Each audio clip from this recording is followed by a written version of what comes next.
I should be writing number 496 for Monday, April 20th, 2020. Well, I should be writing. I should be working on my craft.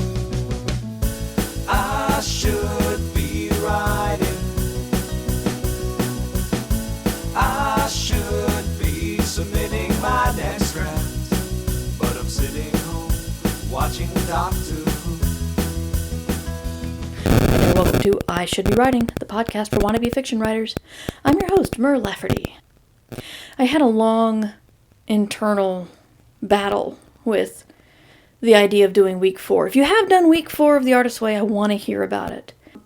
Because I was thinking maybe I should try to do it again, just in solidarity with you guys, and I'm sure it is quite good for your idea factory. Excuse me.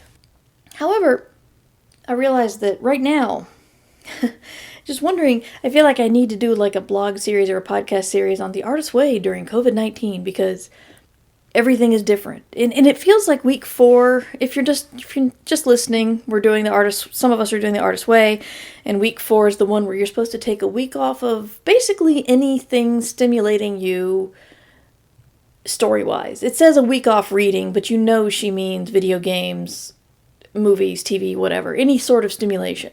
You're supposed to do crafts or cook or listen to music or just no reading, no listening to audiobooks or podcasts or anything. And it's supposed to like give your mind a sort of detox and let you come up with really good ideas. Because it is good for your brain to be bored. I will give her that. But I've been working so hard recently to cobble together some sense of stability and routine to my day. And I've been able to do the morning pages, and I'm pretty proud of that. And I've been able to do a chapter a week. I've been able to do podcasting every week, if not every day, but every week, a couple of podcasts a week. And I've been able to get some writing done. And not everything every day, but I'm building this routine for myself.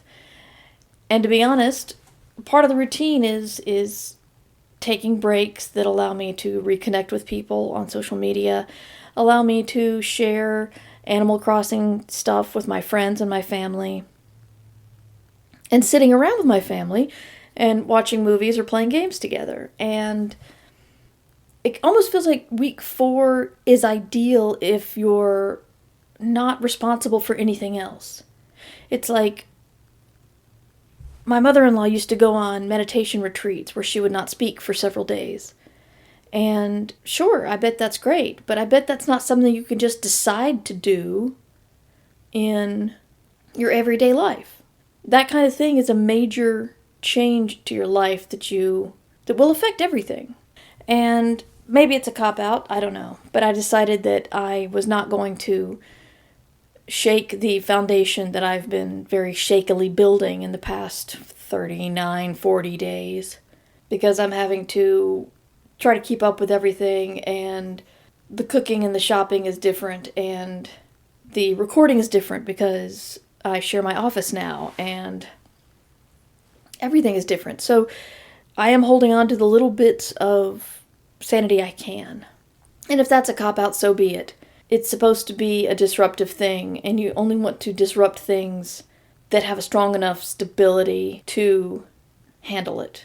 You know, you're not going to take someone you've been going out with for 2 days on, like, a couple's retreat with trust exercises and stuff.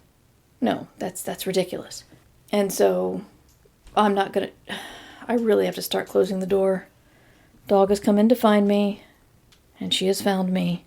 And now she's going to leave because she's found me. She won the game. Good for you, dog. And now she's gone. Anyway, but I have not read the Finding Water chapter this week yet. I'm going to, but I do have a question that I keep meaning to get to, so I wanted to do that. Alright, what's funny is I can't find the question someone sent me. If you have sent me a question in the past little bit and I haven't gotten to it, I apologize, and you can resend. I haven't checked the podcast suggestions part of the Discord, and there's nothing new in there. I just checked the Artist Way part of the Discord, and someone had said that they also were not going to be doing the reading deprivation because reading helps them write fiction. And I get the same thing. But they are going to cut back on social media, which I think is very wise and healthy. So I'm going to try something new tonight.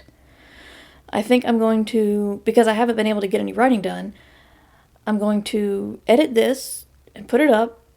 And then I'm probably going to try to do a live stream writing thing if anybody wants to join me. I'm going to be playing around with this idea. I'm probably going to be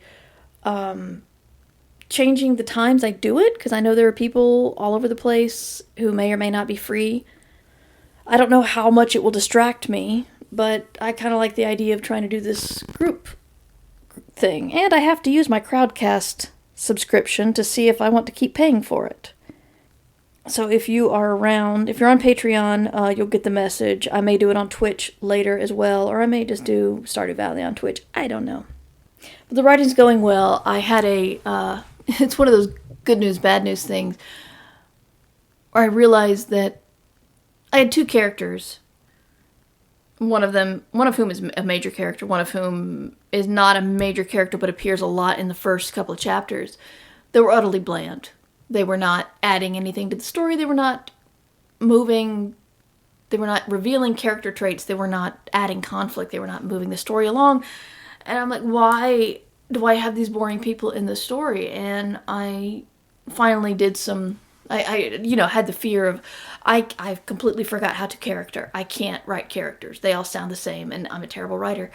So I sat down with a couple of my character writing books and did some research, and it required me starting over from the beginning again, but I was able to kind of form these characters into people much more interesting. And actually, I think it's stronger now.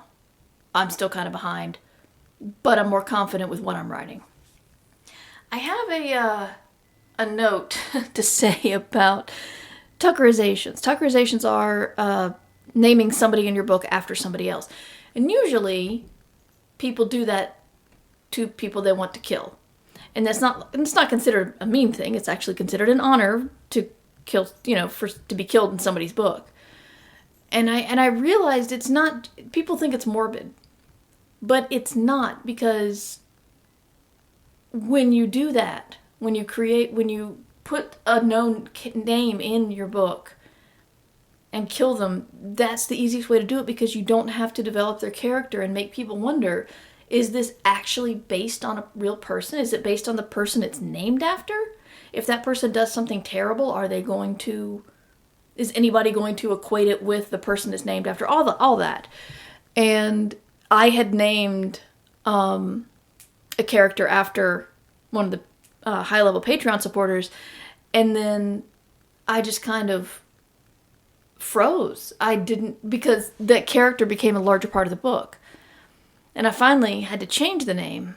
Sorry to the person who it was originally named after, but I kept thinking, I can't develop this character because I kept thinking about the person it was named after. So I changed that name to somebody else. Rather, the Patreon person is now one of a large group of people who died. And I'm able to think about this character a lot better now because he is completely new to me.